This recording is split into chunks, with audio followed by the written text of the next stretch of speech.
시간 주 예배 참 다루셨습니다.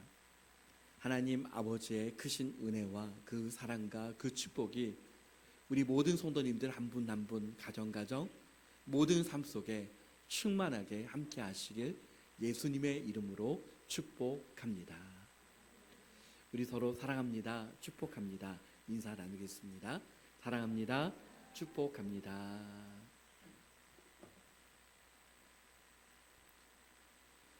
2023년이 시작된 지 얼마 되지 않은 것 같은데 벌써 한 해를 마무리하는 때가 되었습니다. 시편 기자는 시간에 대해서 이렇게 말합니다.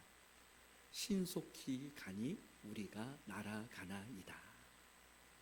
여러분, 정말 시간이 날아가는 것처럼 빨리 지나가는 것이 실감이 납니다. 빠른 시간 속에서 하나님의 놀라신 은혜가 우리 모든 성도님들에게 더욱 충만하게 함께 하시길 바랍니다. 성경에 보면 하나님께 쓰임받았던 많은 사람들이 나옵니다. 그 가운데 야곱이 있습니다. 야곱에 대해서 알렉산더 화이트라고 하는 목사님은 이런 말을 했습니다. 구약 성경에 나오는 인물들 가운데서 야곱만큼 하나님께 잘 보이고 용서를 자주 받은 사람도 없을 것이다. 야곱은 사실 그 이름의 의미가 뒤꿈치를 붙잡았다라고 하는 의미입니다. 형 에서가 먼저 태어날 때, 여러분, 에서와 야곱은 쌍둥이 아닙니까? 에서가 먼저 태어나는 것을 막기 위해서 자기가 조금이라도 좀 더 빨리 태어나고 싶은 마음에 태어나는 그 순간에도 형의 발 뒤꿈치를 잡았던 사람이 바로 야곱이었습니다. 또 야곱은 형 에서에게 팥죽 한 그릇에 장자의 명분을 샀던 사람입니다. 아버지 이삭과 형 에서를 속여서 장자가 받아야 할 축복의 기도를 대신 받은 사람이 야곱입니다. 그래서 야곱은 욕심 많은 사람이고 속이는 사람이고 간사한 사람이다라고 말할 수 있습니다. 성경에도 보면 이사야서 41장 14절 말씀에 야곱에게 이렇게 말합니다. 버러지 같은 너 야곱아. 버러지 같다라고 하는 것은 만지기도 힘들 정도로 징그럽고 더럽다라고 하는 뜻 아니겠습니까? 그럼에도 불구하고 더욱 놀라운 것은 하나님께서는 야곱에게 이사야서 43장 1절 말씀에 우리 다 같이 한번 읽어보겠습니다. 야곱아, 너를 창조하신 여호와께서 지금 말씀하시느니라. 이스라엘아, 너를 지으신 이가 말씀하시느니라. 너는 두려워하지 말라. 내가 너를 구속하였고 내가 너를 지명하여 불렀나니 너는 내 것이라. 아멘. 그럼에도 불구하고 사랑하시는 하나님의 그 은혜, 야곱은 사실 성경적인 의미로 보면 바로 우리 자신의 모습을 보여줍니다. 하나님 앞에 사랑을 받을 만한 조건이 어떤 것도 없지만 죄로 인하여 타락한 인간이 하나님께 사랑을 받을 만한 어떤 조건이 있지 않습니다. 그러나 하나님 아버지의 그 크신 사랑으로 우리를 사랑하시고 우리를 불러주시고 예수 그리스도를 믿는 믿음을 우리에게 주시고 야곱에게 말씀하신 것처럼 저와 우리 모든 성도님들을 향하여서 내가 너를 구속하였고 내가 너를 지명하여 불렀나니 너는 내 것이라 라고 말씀하여 주십니다.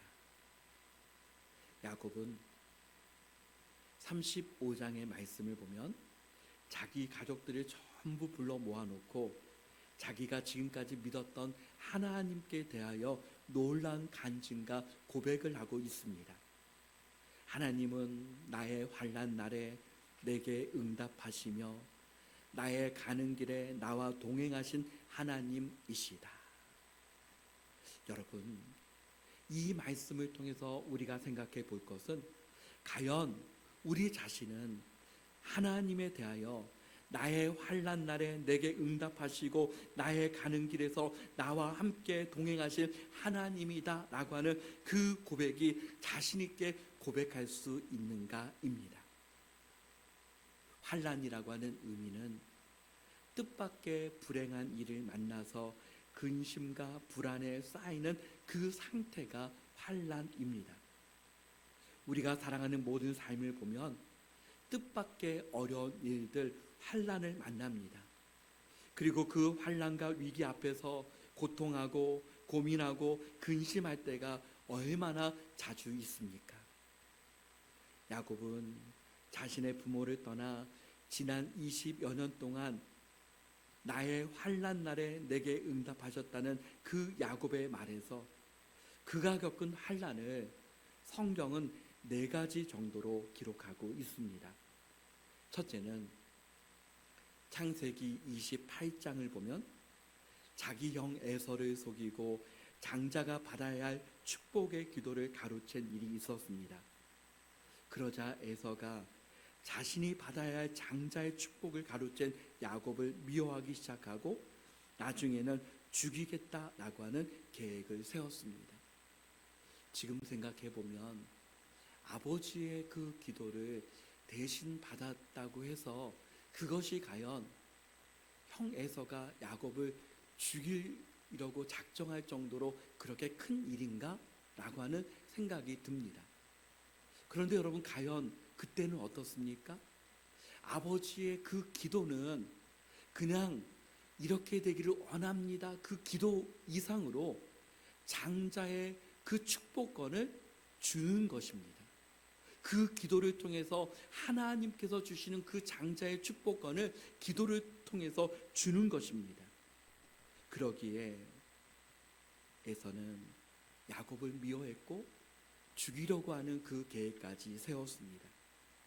목숨을 건지기 위해서 야곱은 수천 마리 떨어진 자기 애삼촌 라반을 찾아서 홀로 떠나는 신세가 되었습니다.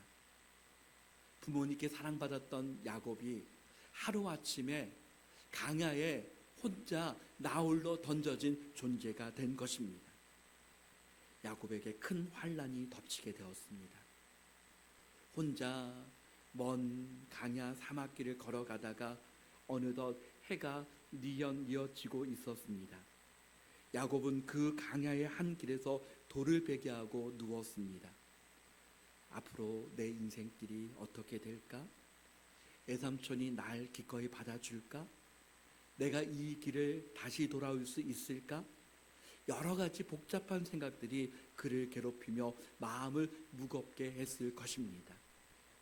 그때 야곱이 잠을 자는 가운데 하나님께서 꿈속에서 나타나셔서 그에게 응답하셨습니다. 그때 당시에 꿈은 그냥 지나가는 꿈이 아니라 하나님의 계시적인 말씀 아니겠습니까? 특별한 응답이라고 말할 수 있습니다. 야곱에게 하나님이 응답하셨습니다. 창세기 28장 15절 말씀을 우리 다 같이 읽어보겠습니다. 내가 너와 함께 있어 내가 어디로 가든지 너를 지키며 너를 이끌어 이 땅으로 돌아오게 할지라. 내가 네게 허락한 것을 다 이루기까지 내가 너를 떠나지 아니하리라 하리라. 아멘. 내가 너와 함께 있겠다. 내가 어디로 가든지 너를 지키겠다. 너를 이끌어 이 땅으로 돌아오게 할 것이다. 가장 큰 인생의 환난 가운데 하나님의 놀라운 응답이 야곱에게 임했습니다. 두 번째는 야곱이 하나님의 약속을 받고 드디어 애삼촌 라반의 집에 가게 되었습니다. 그곳에서 야곱은 어떻습니까? 애삼촌 라반의 집에서 많은 가족과 더불어 많은 재산도 모았습니다. 한마디로 말하면 자수성가하여 성공한 사람이 된 것입니다. 그런데 처가댁에 있는 사람들이 전부 야곱을 질투하고 미워하기 시작했습니다. 언사는 물론이고 서로의 관계가 점점 불편해졌습니다. 지금 우리가 생각할 때는 단지 사이가 좋지 않은 것, 그것이 과연 큰 환난일까 생각할 수 있습니다. 얼마든지 인간관계 속에서 불편한 관계는 얼마든지 있을 수 있는 일 아닙니까? 그러나 야곱이 있었던 그 시대에는 애삼촌의 가문과 아주 큰 싸움이 벌어질 수 있는 상황이 된 것입니다. 애삼촌 라반은 개인적으로 거느리는 사병이 있었습니다. 큰 싸움이 나면 생명의 위협까지도 느낄 정도입니다. 야곱에게 있었던 첫 번째와 두 번째 큰 환난 속에서 우리가 기억해야 될 것이 있습니다. 하나님은 약속의 하나님이시고 말씀하시는 하나님이시라는 사실입니다. 야곱은 광야의 그 길에서 하나님을 만나고 깨달은 것이 있습니다. 창세기 28장 16절 17절 말씀에 우리 같이 읽어보겠습니다. 야곱이 잠이 깨어 이르되 여호와께서 가인 여기 계시거늘 내가 알지 못하였도다. 이에 두려워하여 이르되 두렵도다. 이곳이요 이것은 다름 아닌 하나님의 집이요 이는 하늘의 문이로다 하고. 아멘. 하나님의 집, 그 단어가 베델입니다. 선택의 기로에 서서 번민할 때마다 하나님은 야곱에게 나타나셔서 말씀하실 때 창세기 31장 13절 말씀에는 나는 베델의 하나님이라 라고 말씀하셨습니다. 하나님의 약속은 변함이 없으십니다. 사랑하는 성도 여러분, 때로는 하나님이 멀리 계신 것 같습니다. 하나님이 나와 함께 하신 것 같지 않습니다. 그러나 여러분, 예수 그리스도를 통하여서 하나님의 그 크신 사랑으로 부르신 임마누엘 하나님 아버지께서 야곱이 고백했던 것처럼 가연 여호와께서 여기 계시거늘 내가 알지 못하였도다. 여러분, 하나님은 변함없이 여전히 나와 함께 하시는 하나님이십니다. 단지 내가 몰랐던 것입니다. 내가 깨닫지 못했던 것입니다. 가연 하나님은 여기 계시고 나와 함께 하시는 임마누엘 하나님이신 줄 믿습니다. 셋째는 20년이 넘는 시간 동안 에서는 야곱을 향하여 늘 마음에 벼르고 있었습니다. 언젠가는 내가 야곱을 치리라. 어느 날 야곱이 또 소식을 들었습니다. 형 에서가 400명의 군사를 거느리고 자기가 있는 곳을 향해 오고 있다는 정보를 받게 됩니다. 야곱은 형 에서와 싸울 만한 어떤 군사도 힘도 없었습니다. 형 에서가 와서 자기를 공격하면 지금까지 20년 동안 쌓아놓았던 모든 것을 한순간에 다 잃어버릴 수밖에 없는 상황이었습니다. 야곱에게 다시 한번 큰 환난이 찾아왔습니다. 번민하고 근심하기 시작했습니다. 식욕도 없고 잠도 안 옵니다. 그래서 가족들을 떼어놓고 혼자 야복강가에 앉아서 고민하고 있었습니다. 하나님이 사람의 모습을 한 천사를 보내셨습니다. 그리고 그 천사와 야곱과의 씨름이 벌어집니다. 밤새도록 엎치락 뒤치락 씨름을 하는 가운데 얼마나 야곱이 끝까지 버텼던지 결국 천사가 지고 말았습니다. 여러분, 야곱과 천사의 씨름은 하나님께 향한 야곱의 간절한 기도입니다. 야곱이 그때 고백한 것이 무엇입니까? 창세기 32장 26절에 다 같이 읽어보겠습니다. 당신이 내게 축복하지 아니하면 가게 하지 아니하겠나이다. 당신이 내게 축복하지 아니하면 가게 하지 아니하겠나이다. 야곱이 처음에는 야복강가에 앉아서 고민했습니다. 그러다가 하나님께 기도하기 시작한 것입니다. 사랑하는 성도 여러분, 내게 근심이 몰려오고 환난이 오면 잠자기도 어렵고 때로는 식욕도 없어지고 그 환난과 근심으로 인하여서 여러분 너무나도 힘든 상태에 놓여지게 됩니다. 그러나 여러분, 근심만 한다면 아무 길도 안 보입니다. 그러나 야곱은 그 환난 가운데서 하나님 앞에 간절한 시름과 같은 기도를 하나님께 올려드렸습니다. 당신이 내게 축복하지 아니하면 가게 하지 아니하겠나이다. 이 고백이 저와 우리 모든 성도님들의 고백이 되어지기를 주님의 이름으로 축복합니다. 창세기 32장 29절에 거기서 야곱에게 축복한지라. 하나님은 야곱의 그 간절한 기도를 들어주셔서 거기서 기도의 그 곳에서 야곱에게 축복한지라 라고 말씀하셨습니다. 이제 야곱의 이름은 이제 야곱이 아니라 이스라엘로 하리라 라고 하나님께서 말씀하셨습니다. 하나님과 싸워서 이겼다라고 하는 뜻입니다. 어떻게 야곱이 하나님과 싸워서 이길 수 있습니까? 어떻게 사람이 하나님과 싸워서 이길 수 있습니까? 하나님의 자녀들의 그 기도를 들으신다라고 하는 약속입니다.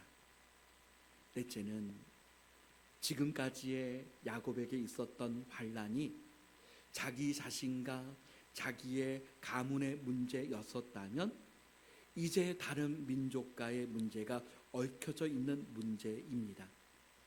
야곱에게는 예쁜 딸이 있었는데 아들 12명에 딸 하나이기에 대단히 귀한 딸이었음이 분명합니다. 그 딸 이름이 디나입니다. 야곱의 그 딸이 얼마나 예뻤는지 디나가 세겜성에 들어갔다가 세겜성의 추장 아들이 디나를 보고는 그만 마음을 빼앗겨 버렸습니다. 그런데 문제는 디나를 강제로 추행하고는 나하고 결혼하자라고 추장 아들이 매달렸습니다. 이 소식을 들은 야곱과 야곱의 아들들이 얼마나 화가 났겠습니까? 나중에는 그 성 사람들을 속이고 칼을 들고 성에 들어가서 성 안의 남자들을 모조리 죽여버렸습니다. 너무나도 참사가 일어난 것입니다. 야곱의 가정에 무서운 시험이 불어닥쳤습니다. 세겜성과 동맹을 맺은 주변의 부락들이 그 소식을 듣고 연합 공격을 한다는 소식도 들려왔습니다. 이때 위기의 순간, 환난의 그 순간에 하나님의 응답이 임합니다. 창세기 35장 1절 말씀에 일어나서 베델로 올라가라. 일어나라 베델로 올라가라. 하나님의 응답이 임했습니다. 야곱은 인생의 순간순간마다 불확실한 미래를 맞을 때마다, 선택의 기로에 섰을 때마다, 생명의 위협을 당할 때마다, 가정의 큰 시험의 바람이 불어왔을 때 하나님이 자기를 찾아오셔서 응답해 주시는 경험을 여러 번 했습니다. 그러기에 야곱에게 있어서 하나님은 나의 환난 날에 내게 응답하시는 하나님이십니다. 야곱에게 있어서 하나님은 나의 가는 모든 길에 함께 동행하신 하나님이십니다. 사랑하는 성도 여러분, 예수님을 믿고 우리 자신을 돌아보면 어떻습니까? 하나님은 가장 어려웠던 그 순간순간에 함께 하셨던 하나님 아닙니까? 나의 환난 날에 정말 도와주시고 함께 하셨던 하나님 아닙니까? 때로는 여러분 야곱과 같이 기도하지 않았습니까? 하나님, 나의 가는 모든 길에 하나님 도와주십시오. 나의 가는 인생의 길에 주님 동행하여 주시옵소서 그렇게 고백한 적 없으십니까? 야곱에게 그와 같은 은혜가 임했습니다. 야곱을 환난에서 응답하여 주시고 도와주셨습니다. 그 하나님께서 저와 여러분을 도와주시고 함께하여 주시고 동행하여 주시는 줄 믿습니다. 때로는 여러분 이런 의심도 찾아옵니다. 야곱에게 응답하신 하나님이 나에게도 응답하실까? 야곱에게 말씀하신 하나님이 나에게도 동일하게 말씀하고 계시는가? 야곱에게 응답하신 그 하나님이 나의 기도에도 응답하고 계실까? 여러분, 이런 의심들이 우리에게 있습니다. 그러나 여러분, 중요한 것이 있습니다. 야곱에게 말씀하신 그 하나님, 성령 하나님은 오늘 지금 이 순간에도 저와 여러분을 불러주시고 예수 그리스도를 믿게 하시고 우리에게 말씀하시는 동일하신 하나님이시라는 사실입니다. 동일하신 그 하나님께서, 그 성령님께서 우리가 하나님의 말씀을 가까이 할 때마다 우리에게 말씀해 주시고 우리에게 주님의 뜻을 가르쳐 주시고 우리에게 조명하여 주셔서 하나님의 뜻을 감동하여 우리에게 밝히 알게 하신다는 사실입니다. 그러므로 하나님의 말씀은 시대를 초월하고 공간을 초월하고 환경을 초월해서 지금 나에게 하나님의 말씀을 통해서 말씀하여 주시는 줄 믿습니다.